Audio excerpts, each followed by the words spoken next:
Hi, welcome back to Coffee Break Book Reviews. I'm Molly Schaefer. This week I'm interviewing an author, Christa Conklin, who wrote a fantastic fantasy book called Tranquility.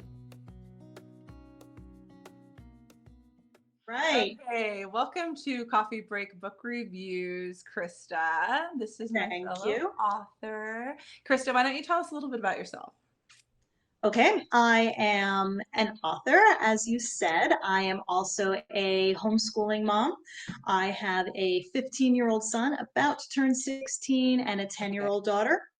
Homeschool them both. I am also a music teacher, not in a school. I teach private instrumental lessons through a small music school in our town. And I write when I can find that time. Oh, God. Finding the time is the hardest part. Well, one of the hardest parts of it. So, question number one. Ready. Why did you become an author? Like what prompted you to go into that? Okay, well, let's see. Always a reader, always an avid reader and a fantasy fan.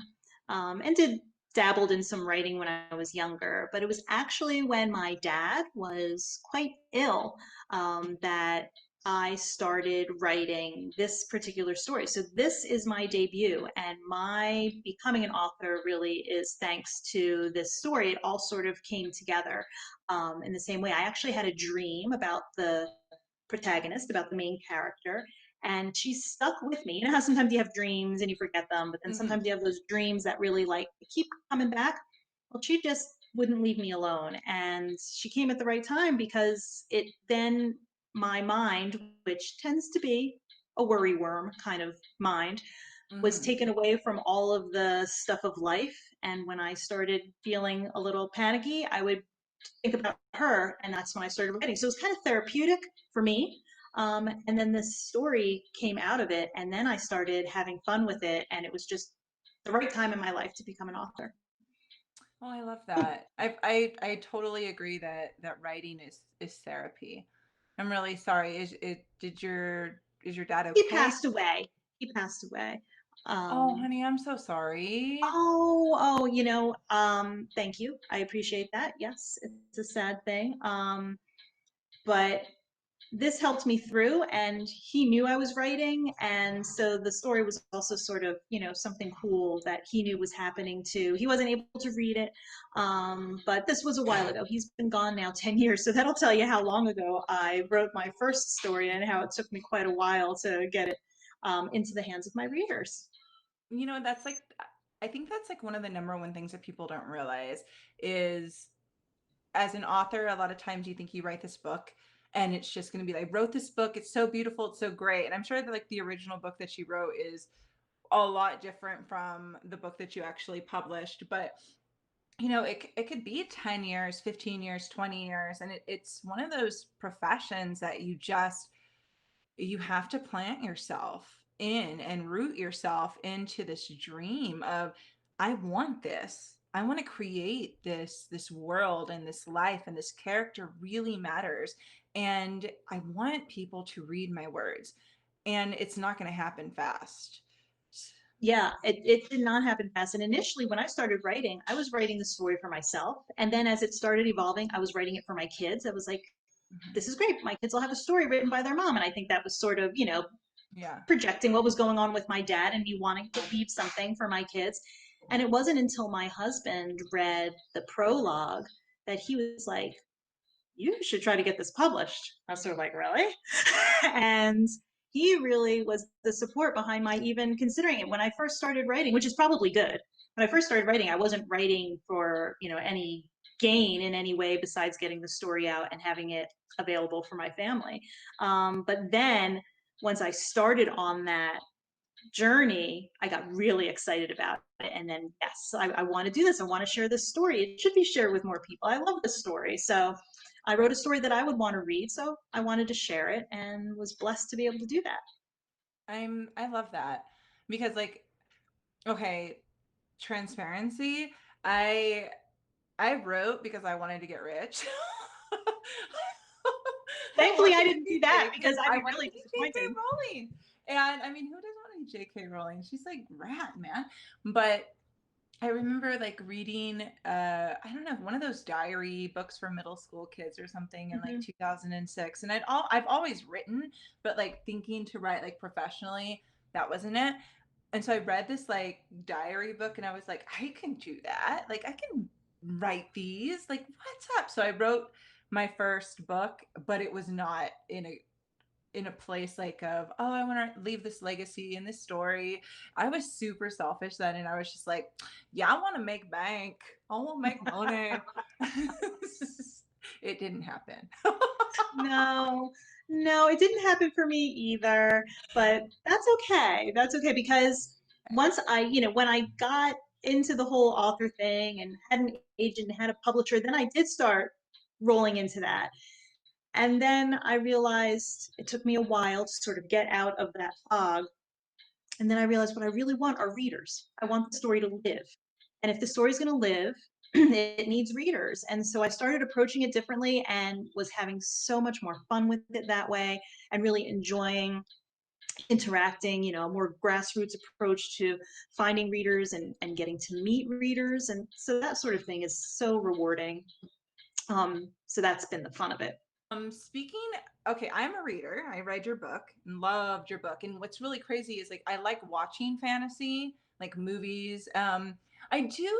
Okay, so I like fantasy, but there's some fantasy that's just like a little bit like, whoa, that's real like deep fantasy. I don't even know if that's like a genre, but like when Like I was epic reading, fantasy. yeah, you know what I'm saying? Like it's just like kind of out there, and I don't know, maybe a mix of sci-fi. I don't know, but I guess I like sweet fantasy. Is that even a thing? I don't know. If it's a thing, yay. I If think it's there's not, so we'll many see. subgenres. Sweet fantasy, that could be one. Because there's sweet romance. Let's call it sweet fantasy. Mhm. So when I was reading it, like literally first chapter, I fell in love with it. It's Drathine. You did it. You said you didn't know how to pronounce it. You did it. Oh, dude, I was like, okay, that's how she like came to me in my head. So she's super strong and such a great female lead. I was stoked that you wrote somebody who not only is she like strong and she's willing to stand up for what's good, right, and true, but she's compassionate and she's funny. And then her best friend Trem, those little like blonde curly locks. I don't, he like in my head, he was the dude from, I don't even know this actor and this like movie. I don't even know why it came in my head. But The Island of the Blue Lagoon. He had that Oh, curly yeah. blonde hair. Yes, I know who you're picturing. And yes, he does have curly hair like that. That's a good one. Yeah, I don't know If why. only It's he like in my weren't, how old is he now? I think he might just be a little old to play head. Trem. Just Mitch. And I don't know, but like I think it was just like the curly, the blonde hair, like really Hmm. vibrant. So and then his sister, I identified, is it Talmay? Tell my, Talmay. Ooh, I was close, but not you were really. so close. Tamai, she like, oh my, because I have anxiety and I'm a hypochondriac, like really bad hypochondriac. Bad. Yesterday I was like, babe, look at this bruise. Do you think that this is like the beginning stages of leukemia? And he's like, no, I think it's a bruise that you bumped into something because you're klutzy and clumsy.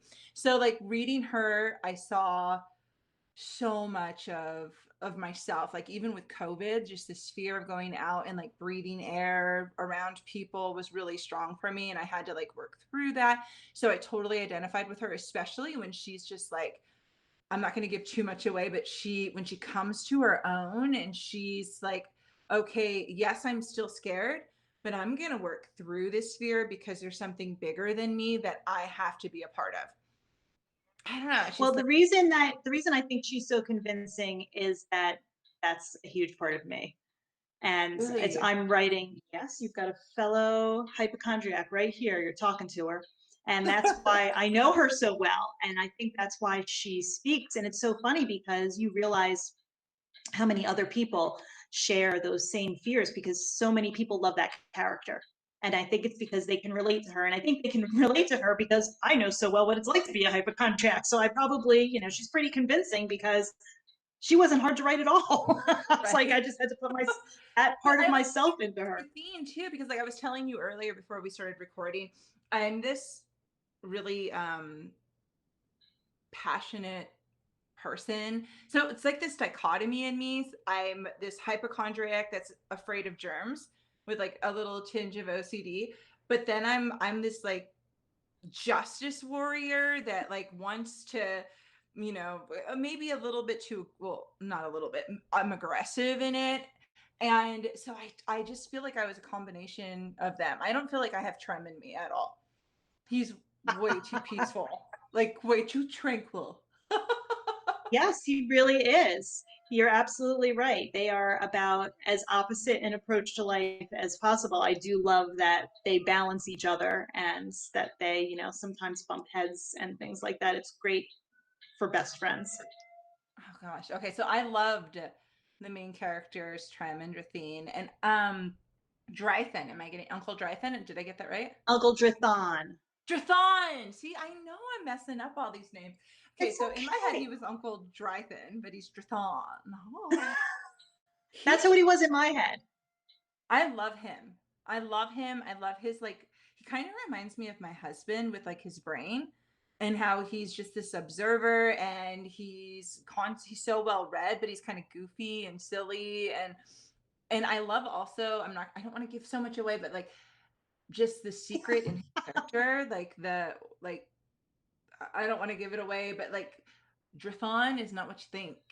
That's all I'm gonna There you say. go. All I'm gonna say. There And you go. okay, so give me like say the names of your characters so I don't keep jacking them up. We have Drathine. Okay. We We have have Drathine. Yeah, we Tal have Trem, Talmai. Talmai, Talmai. Uncle Drathon. Drathon. Okay. Well, you don't even really find their last names until you get further and further into the book because of Right, Tranquility. The fact right. that they're supposed to be one people and like anything that's unique or individual about them, it's taken away from them, which is that's why it reminded me of The Giver. Because The Yeah. Giver's like that too, like precision of language. Don't say I love you, right? I adore you. Don't say that. So it just reminded me of that, and I don't know why it reminded me of the Dark Crystal. Probably the birds. Probably the birds. I think that's why. Oh, maybe that's what it was. Maybe that's what it was. I think But that's also, like I said, that was one of my favorite movies as a kid. So when you said it, I wasn't surprised. Like I didn't make like, oh yeah, this obvious connection to it. But I'm like, that was such a part of me as far as what affected me and my love of fantasy. I mean, mostly it was reading, but I obviously tended to watch fantasy too. So that's why I wasn't surprised when you said the Dark Crystal came into your mind. And I think it was also the good against evil, just sure. I think that's so, I mean, obviously that's a predominant fantasy trope, is that you are going to have this good versus evil. Um, but I think that's what brings up a lot of when people say this reminds me of X, Y, or Z, it's usually some type of fantasy book or movie. Well, like the Lord of the Rings, of course, we talked about that too, because the rings, the power within the rings, and like oh my gosh, using the trees and the birds. That like touched my heart so much, and that reminded me of like Tolkien, and it Hmm. reminded me of Lewis too, like how the nature becomes kind of like a character in their books too. Well, it definitely becomes a character in Tolkien's books. Right. Um, and yeah, in Lewis's books too, because I mean, hello, Aslan, right? Right, exactly. And they definitely have, the animals, and he actually has them talking. My animals don't necessarily talk, but there are ways of, communication that are definitely fantastical. They're not something that happens in our world. So it's a fun way. I mean, that's what I love about fantasy is that you can take something that's real and just tweak it a very little bit to see what can happen with it and make it interesting without making it necessarily unbelievable. I don't know Yeah. if that really makes, you know what I mean? It's just sort of make it almost like, huh, I wonder if that could really happen? Well, and I think that's why I think yours is sweet fantasy because there's some fantasy that it's way out there and it's like that could not ever happen. And I think that's why I don't connect to that kind of fantasy as much or maybe I haven't read it as much because I want it to feel like kind of like Harry Potter. I really, even though I was older when it came out, I wanted to go to Hogwarts and I wanted to meet Right. like McGonagall and hang with Hagrid and his cool animals. And I mean, Harry and Ron and Hermione, whatever, like they're cool characters, but I honestly like the supporting characters so much more. I Yeah. wanted to meet Yeah. Snape. Snape would be cool I to think meet. he's just like such, and I think that's always that bad good guy is always the one that you want to figure out. So that's the one you want to have the conversations with, and that's Fogle. That's a That's what name. I got it right. I knew it. I knew it. Okay. He's so good. He's so good. He's just like so good, but so bad, but so good. Like he was my favorite. And he's supposed to be really handsome, right? Like really Yeah. good looking. Yeah. Yeah. I'm I'm liking him. Okay, so how do you pronounce their leader? Like Kroglin? He's just he sounds like a Kruglin. frog or something. Kruglin. Oh, that's even worse. Kruglin. He just, Yes. I don't, he reminds me of a mad Muppet. I Like, love that. That I have not heard before. I like that. Mad he Muppet. just does. He's, He's the character that my husband says, that's me, isn't it? I'm like, you think I made you into this? So as soon as I mhm. reacted that way, because obviously he was looking to get a rise out of me. So for like 12 years now, whenever we talk about the book with other people, he loves to say, Kruglin. She used me as the example to create Kruglin. I'm like, yeah, that's what it was. So now it's like our inside joke that he's the annoying bad guy. He's not. No, I don't. Okay, so he is that kind of like a pimple inside your nostril, just like so irritating, and you just want to crush him. That's Yeah.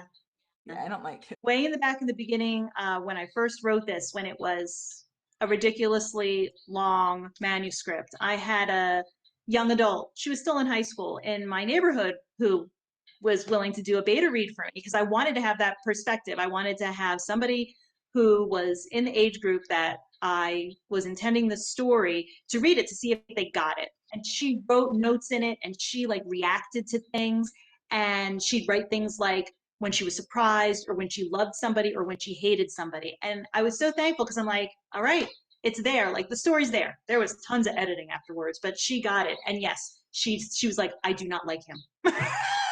So yeah, You have to have that. Like, yeah, you do. he's gross. I'm sorry. I don't like him. And whoever the master, oh my God, what's his name? Malgrith.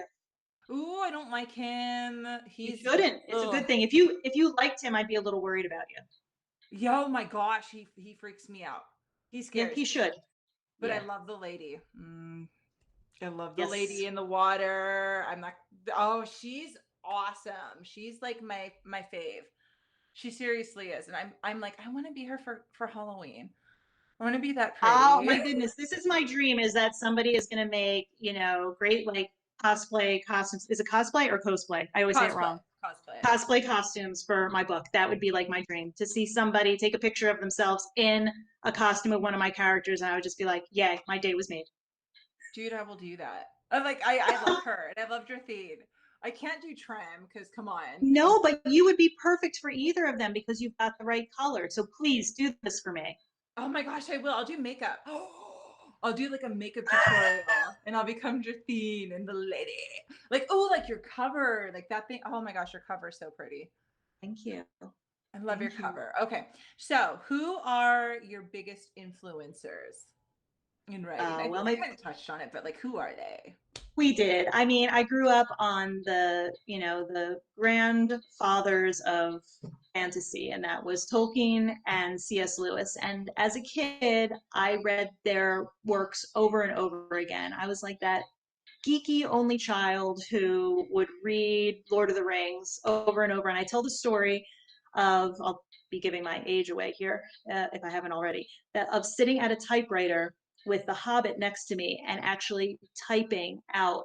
I didn't get through the whole book. I was, not that dedicated, but typing out the words because I'd read it so many times just to sort of like experience it in a different way. And I think that may have been one of those inklings into my wanting to be a writer, but they so influenced what I enjoyed reading. So Mm-hmm. obviously, when you write, you have to write something that you would enjoy reading. And I think that's why I ended up with fantasy and why you might see pieces of influence from those authors. And I loved Madeline L'Engle. She Mm, was another great influence. And actually, um, when I was looking to get published, I had read this really cool book called The Wand in the Word, and it was a series of interviews of fantasy authors, and L'Engle was one of them. And at one point, the interviewer had asked her, do you know how your story is going to end before mm. you actually write the whole story? And this was one of the things that had sort of tripped me up before I decided to start writing. I was like, I don't have the whole story outlined. I don't know where it's going to go. I think I'm supposed to have like a story arc and a climax and all this stuff outlined, but I don't. Like, this is like my school and college like writing classes speaking to me, and I'm like, maybe I'm not a writer. But then I read this interview and she said, oh no, she's like, I never do that. That's no fun. She's like, I always let the story take me with it as I write. She said, I think that's how God creates and that's how I write. And that opened me up. I was like, if she writes this way, I can do this. And I love that you just said that, like, that's how God is in with the creation. Ah, that's beautiful. I'm Yeah. a planster. So like I loosely plan. Like real loosely, it's mostly like conversations or I kind of have an idea. Like the Mm-hmm. characters are really real in my head. I have dreams too, where they just leave Mm-hmm. me alone and they're kind of annoying. And if I get their name Mm-hmm. wrong, they're like, that's not my name. And I'm like, well, that's what I'm calling you until I know your name. But so yeah, they can be a little annoying. But as far as like the plot of it, I really like to let it just be organic. But I Me really too. I like it to be organic too, because you don't want it to necessarily be so I don't know. I don't think frigid's the right word, but like so I planned that the characters don't have a say. I did have to go back and rewrite pieces of Mm. that into the story. So even sometimes when I don't plan, I plan it out and then it gets totally, the character comes by and says, well, guess what? This happened. But you didn't know it either. So now you have to go back to the beginning and leave hints. And I'm like, oh, that's so much work. Isn't it? Okay. So if you could give advice to well even authors that are like in the process that aren't maybe that haven't published yet but are like you said it was like 10 years, right? It took a long time to get there. So just give me some closing words of some advice that you would give to authors and maybe a message you would give to your readers. Like I Okay. Oh know my. another book is like in the works. So maybe like Yes. give me a little like a little teaser, a little taste. Oh boy. Oh boy. Okay. Well, first, advice to authors. It depends on how one wants to publish. If you want to self publish, there are so many options right now in the publishing world, which is good in one way and confusing in another. There are so many ways to do it. I wanted to publish traditionally. Yeah. So that was in my heart, no matter how many times people said, you could self publish. I'm like, I know I could, but the more that I find out about this, the more of a novice I realize I am, and I want a team. I need a team because this story is too important to me to put it Yeah. out like this. Believe me, when I first finished it, I was like, this is awesome. It needs to be shared with the world now. But if Right. I had done that, I'd be so upset with myself because it needed editing, it needed formatting, it needed to be thought through for the readers. That would have been a selfish move on my part. My readers deserved something better. So, in It order to needed to do that, prune it, it right? really did. It to And I had some learning I had to do, and I mm-hmm. needed to meet, and I needed to meet the right people. So, writers' conferences, really great opportunities to meet agents and publishers and other authors because you learn so much. Writers' conferences specifically that give you an opportunity to sit down face to face with editors and agents especially when they allow you to submit part of your writing and have a critique with them. It just is so eye-opening because when you are submitting to publishers and agents, you often don't get feedback, so you don't know why you're being rejected. Perseverance, because some people, it happens very quickly. It did not happen quickly for me. But it's just that old adage, if you give up now, maybe the next one would be the right one. And I didn't give up. I also had a lot of support behind me. And you need that, because I think most authors that I've met are very sensitive. We're all very sensitive about our work, and we take things very much to heart. So all the more celebratory is that time when you finally get your agent and your publisher. So perseverance and self-education, I think, are key. There's so much on the internet, but I just get overwhelmed. That's why I like the idea of going to conferences and meeting people, because you get that focused time one-on-one. Yeah, I completely agree with you. Like, especially about like authors are sensitive. It's kind of like it's your book baby. And if somebody says something to it, it's like about it, it's like they just called your baby ugly. And like, don't call my baby ugly or it's going to get real. No, but that like I also like that you said that it needed to be pruned and you needed to be challenged and grown as an author. So I know that you're not against like that challenge of editing. Like there's nothing wrong with that. But I love that you said that because this is a craft. And because it's an art form, you want to learn as much as you can about your art form so you can, like you said, give to your readers your best representation of this book. And it's never going to be perfect, but you want to make it as beautiful in your mind on that page. It has to Absolutely. has to be there because it's a part of your soul that you're Yeah. exposing. And I just think you can't be an author without having editors, whoever they are. You can never look at your own work with enough of a critique. You need that outside voice. And every critique I got, as soon as I read it, my heels went into the ground. I was ready to fight. So I always slept on it. And the next day I would read the comments again and realize they were right. Yeah. This needed to be changed, this needed to be tweaked. Like I said, it's your baby. Telling you anything is wrong with it is hard to hear, but the more I did it, the more I realized that, wow, it's getting better and better every single time. And then there's so many other elements of putting a book together, like cover design, and Mhm. there's just so much that unless you've got talent in every single area, and I do not, that's why I knew I needed that team behind me, somebody who was going to help me put the pieces together. And I was really blessed to find a great team. So Well, your book is phenomenal, and I'm super excited because I know there's another one in the works, and I know you're super busy and you're like this incredible like mom and teacher and all that jazz. But like I'm kind of fiending a bit. Like I'm not gonna give away the ending of the book, but dang yo, that's all I gotta say. Dang yeah. yo, I need the next book like in 5 minutes. Trust me, I wish it would happen in 5 minutes, but I have been working on it. It's happening, and I'm really excited about it, and it's allowing the story to go on.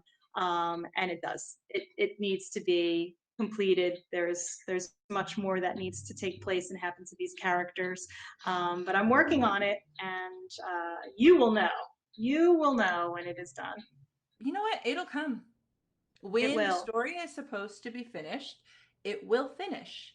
And as impatient as I am because I want your next book, I totally get that. And when it's done, it's going to be because I feel like the amount of heart that you put into your characters and it's so apparent that this is not just about making money, and this is not because you would have already probably just pushed through to get the book done if it was about that.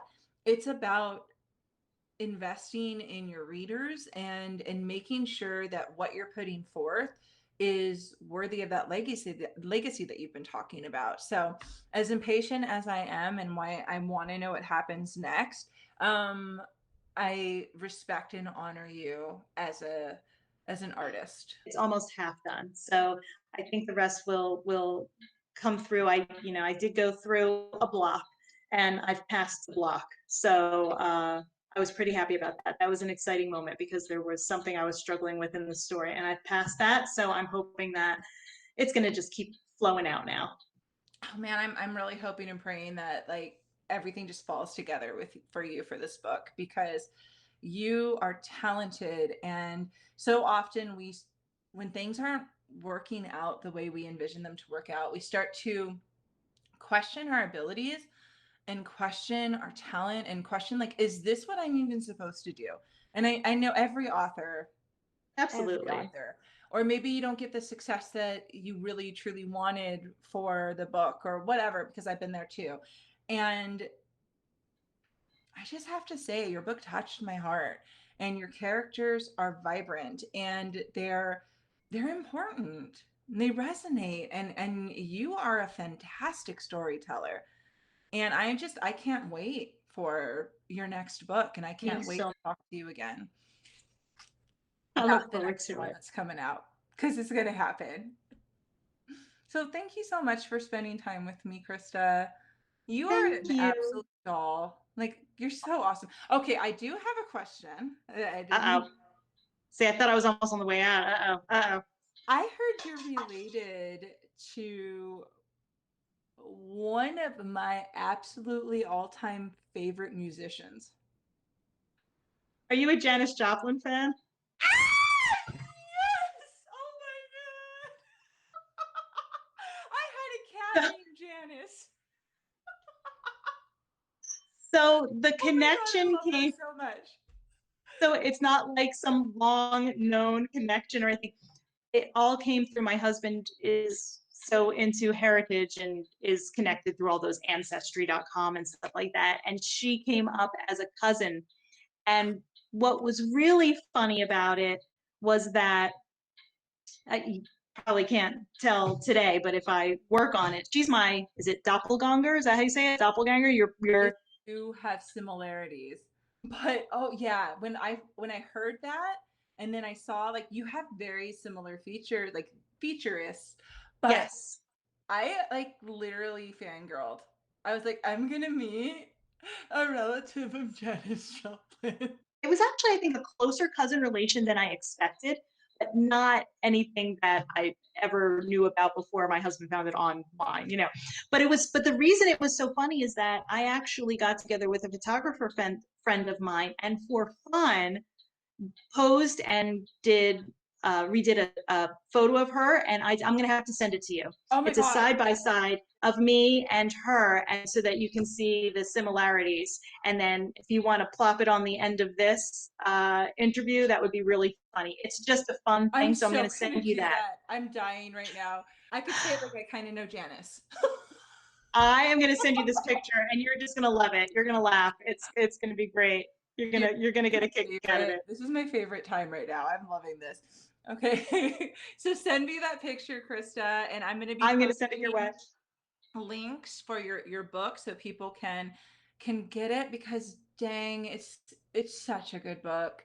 It's so good. It's like Thank up there. you so It's much. up there and I don't know. I've loved talking to you. I wish we I've lived really enjoyed. closer. We could actually I get a know. I know. We're pretty far away. yeah, Callie. Yeah. All right. Well, have an amazing day, Krista. Thank you so much for being on my coffee break. Hey, And thank you for having me. I appreciate the opportunity to talk to you and share about my book. It made my day. oh my God, this is so fun. Thank you so much. Have an awesome day and go right now. Go right because I Now, want that book. now. Yeah, now. Okay. Goodbye.